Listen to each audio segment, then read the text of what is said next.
오늘 말씀은 시편 141편 1절에서 10절 본문입니다. 다윗은 결국 그의 삶 가운데 여러 가지 환난과 그리고 하나님의 징계가 끊이지 않았지만 그의 인생을 총체적으로 바라봤을 때에 승리자라고 말할 수밖에 없을 것입니다. 영적인 승리자죠. 오늘 다윗의 시를 우리가 살펴보고 있는데 다윗이 인생의 그런 승리의 길을 걸어갈 수밖에 없었던 그의 삶의 태도를 한번 묵상해 보기를 원합니다. 승리자의 삶을 우리가 한번 따라가 보기를 원합니다. 첫째는 다윗은 명실공히 기도의 사람이었습니다. 1절 하반절부터 보면 내가 주께 부르짖을 때에 내 음성에 귀를 기울이소서. 나의 기도가 주의 앞에 분향함같이 되며 나의 손을 드는 것이 저녁 제사와 같이 되게 하소서. 나의 기도가 분향함같이 되게 하시고 저녁 제사같이 되게 해달라. 이 본문은 자연스럽게 계시록의 한 장면과 이렇게 연결되는 것을 느낄 수 있게 됩니다. 계시록 8장 2절에서 5절 말씀 제가 읽어드립니다. 내가 보매 하나님 앞에 7 천사가 서 있어 7 나팔을 받았더라. 또 다른 천사가 와서 제단 곁에 서서 금향로를 가지고 많은 향을 받았으니 이는 모든 성도의 기도와 합하여 보좌 앞 금제단에 드리고자 함이라. 향연이 성도의 기도와 함께 천사의 손으로부터 하나님 앞으로 올라가는지라. 천사가 향로를 가지고 제단에 불을 담아다가 땅에 쏟음에 우레와 음성과 번개와 지진이 나더라 라고 말씀하고 있습니다. 분명한 것은 성도의 기도가 하나님 앞에 천사의 손에 받들려서 올라가는 것이고, 그것이 하나님의 그런 통치의 어떤 수단이 되어진다. 성도들의 기도를 받으시고 하나님께서 온 세상을 심판하실 때에 성도들의 기도를 사용하신다라는 것을 이 계시록을 통해서 보여주고 있는 것입니다. 네, 우리의 기도, 마음을 다한 기도, 그리스도의 보혈을 의지한 기도가 땅에 떨어지지 않는다라는 것을 말씀하고 있는 것이죠. 기도라는 것은 하나님의 의로우신 판단에 맡겨드리는 것입니다. 우리의 그 모든 것들을 상황과 그리고 모든 불의한 것까지 다 하나님이 이렇게 공의롭게 판단하시고 판결하시고 하나님께서 심판하시도록 상벌을 내리시도록 하나님께 맡겨드리는 것이죠. 그러니까 기도라는 것은 사실은 나의 뜻대로 모든 것을 이루고자 함이 아닌 것입니다.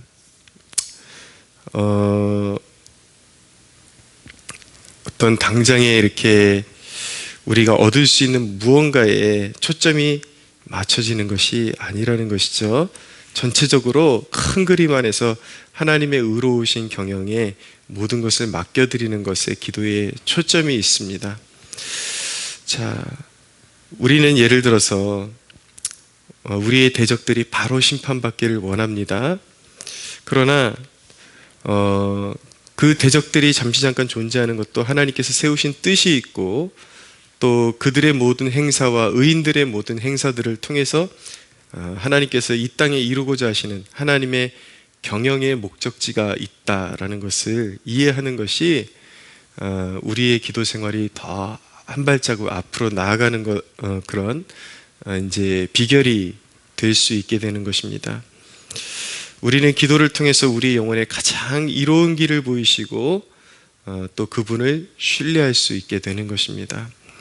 지금 마음 같아서는 코로나가 싹 씻겨 내려가 버리고 벌써 저희 교회만 해도 어렵게 아이들 전도해가지고 세워놨더니 코로나 때문에 결국 부모들의 반대에 부딪히고 아이들을 이제 이끄는데 굉장히 어려움을 이제 겪게 되었고, 또 여름에 아이들을 전도해서 하나님께로 인도하는 그 사역을 지금 기도로 준비하고 있는데 코로나가 항상 문제예요.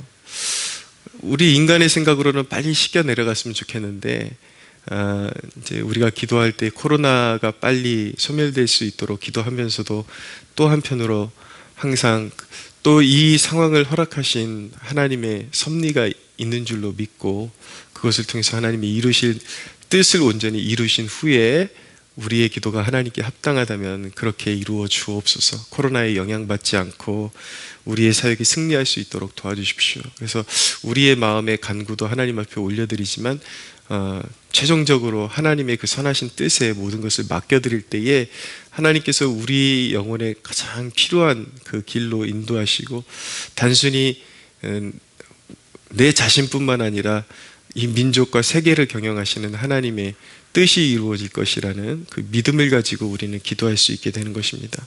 그러니까 기도에 대해서 또 이렇게 좀 약간 고매하게 풀어서 이야기하니까 이런 부분에 대해서 어려움을 느끼시는 분도 있으실 것 같아요. 그러니까 그러면 어떻게 기도해야 되느냐? 나는 가뜩이나 그냥 기본적으로 기도하는 것도 힘든데 기도가 그렇게 깊은 뜻이 있다고 하니 그럼 내가 무슨 재량으로 하나님의 뜻을 알아가면서 하나님이 원하시는 기도를 올려드릴 수 있겠느냐? 그렇게 고민할 수 있고 반문할 수 있겠지만 이런 설교를 통해서 이 설교를 통해서 여러분들의 기도 생활을 어렵게 하고자 하는 것이 아닙니다.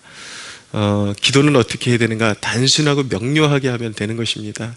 여러분들의 삶에 겪고 있는 문제, 마음의 고통 이런 것들을 그대로 그냥 힘들면 힘들다. 그리고 어떤 문제가 있을 때 이 문제를 주님 손에 맡겨드립니다. 그렇게 간단하게 기도하시면 되는 거예요. 근데 왜 이런 이제 말씀이 필요한 것인가?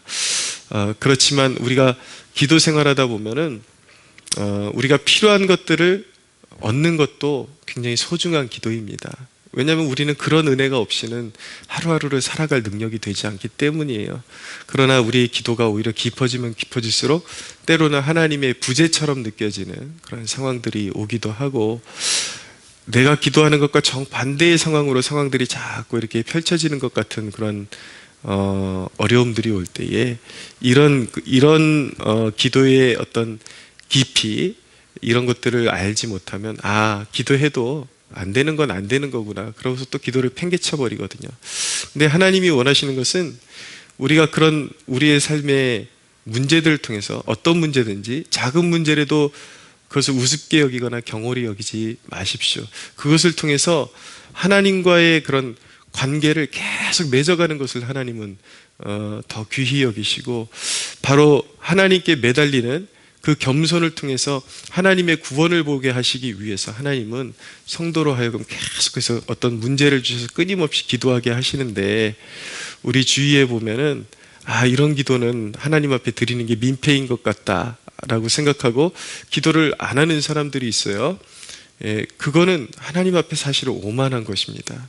이거 자기 의라는 거예요. 그것을 벗어버리고 작은 문제라도 하나님께서 허락하신 이유가 무엇이면 그 어려운 문제의 끈을 붙잡고 그 끈을 통해서 계속 하나님을 붙잡고 나아가라고 하나님께서 주시는 상황인데 인간이 자꾸 버티고 이런 것 너무 생각이 고매해가지고 그런 걸 통해서 기도의 자리로 나아가지 않으면 그것은 창조주의 자리에 구속주의 자리에 자기가 앉아서 주인 노릇하는 것이기 때문에 그것 또한 또 다른 우상이 될 수 있다라는 것 기억해야 하는 것입니다. 분명한 것은 다윗은 기도의 사람이었고 그 기도를 통해서 일평생 기도를 통해서 그는 모든 역경과 연단과 이런 과정 속에서 하나님의 구원을 보게 되는 그런 축복을 누린 사람이었다라는 것을 알게 되는 것입니다. 두 번째로 다윗은 입으로 범죄하지 않기를 하나님 앞에 간구했습니다. 3절을 보십시오. 여호와여 내 입에 파수꾼을 세우시고 내 입술의 문을 지키소서. 내 마음이 악한 일에 기울어 죄악을 행하는 자들과 함께 악을 행하지 말게 하시고 그들의 진수성찬을 먹지 말게 하소서.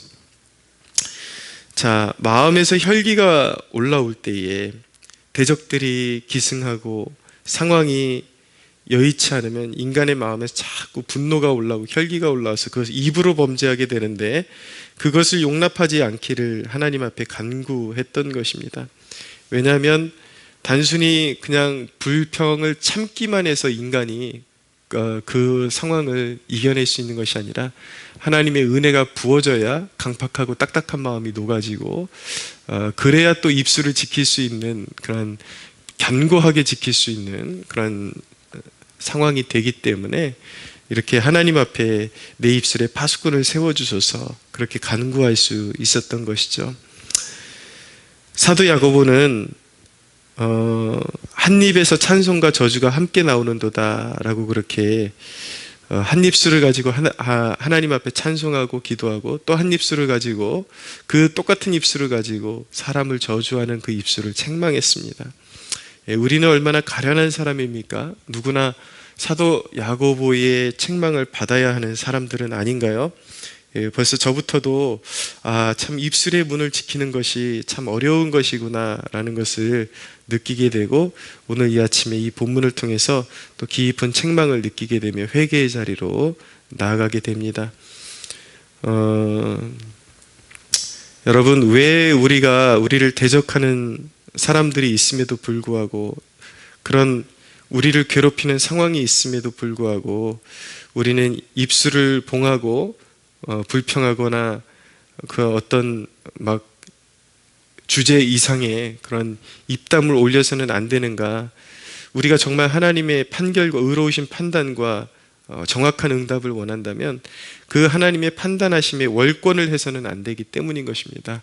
우리가 주제 넘게 열받는다고 계속 이렇게 혈기 부리고 이렇게 어떤 비아냥거리는 그 모든 것들이 자칫 잘못하면 하나님의 그 의로우신 판단에 간섭해서 그 이상으로 월권을 하는 행위가 될 수 있기 때문에 그것이 결국 우리에게 축복으로 돌아오지 못하는 그러한 패단을 낳기 때문에, 그것을 아는 지혜로운 다윗은 항상 그 상황이 어려우면 어려울수록 하나님, 내 입술에 파수꾼을 세워주셔서 내 입술로 범죄하지 않게 해주셔서 그렇게 기도할 수 있었던 것입니다. 이런 태도가 바로 다윗의 승리하는 삶의 원천이 될 수 있었다라는 것, 우리가 꼭 기억해야 하는 것이죠. 자, 세 번째로 다윗의 삶의 가장 강력한 무기 중에 하나는 하나님의 사람의 책망에도 귀를 기울이는 겸손함을 소유했다라는 것입니다. 5절을 보십시오. 의인이 나를 칠지라도 은혜로 여기며 책망할지라도 머리에 기름같이 여겨서 내 머리가 이를 거절하지 아니할지라 라고 말씀하고 있습니다. 정말 다윗은 그런 사람이었습니다.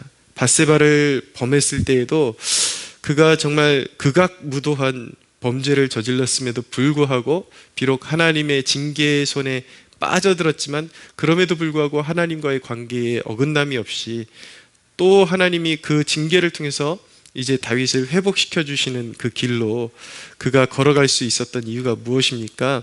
바로 선지자 나단의 책망에 그가 겸허해질 수 있었고 그것을 인정하고 온전한 회개를 이룰 수 있었기 때문에 그는 그의 삶 가운데 그의 머리에 진노를 쌓아가지 않고 그 죄의 문제를 해결함 받고 또 하나님의 긍휼히 여기심을 얻고 책망 중에도 하나님의 사랑을 계속해서 지켜나가며 하나님과 동행할 수 있는 그런 축복을 누릴 수 있었던 것입니다.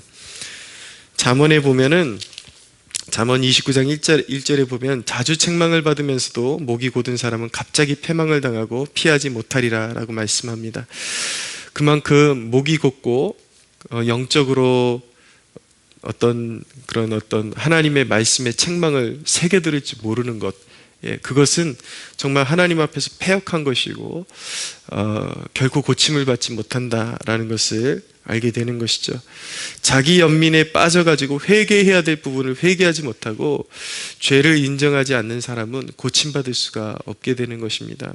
회개하는 것이 축복입니다.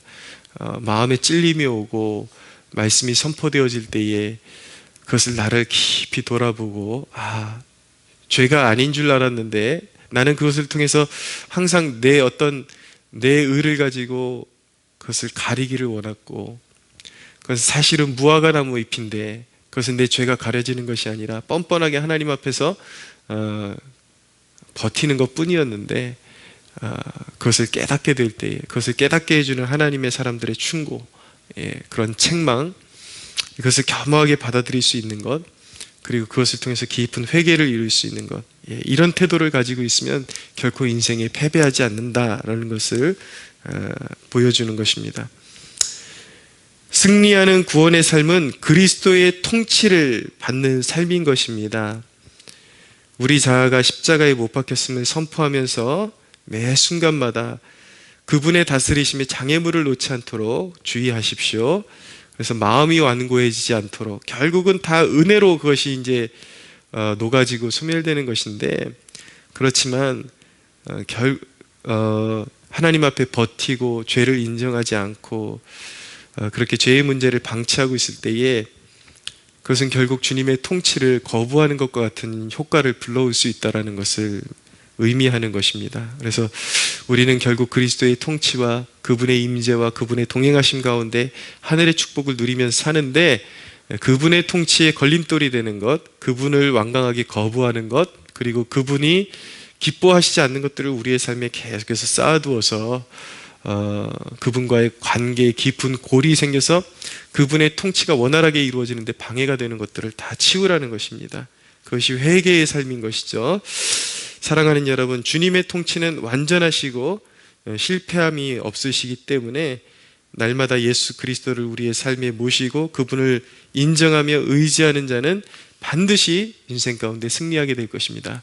여러분 모두가 다윗과 같이 겸비한 그런 삶으로 주 예수 그리스도의 그 보혈의 은혜가 늘 그 삶 가운데, 여러분들의 삶 가운데 차고 흘러넘치는 축복을 누리시기를 예수님의 이름으로 축복합니다.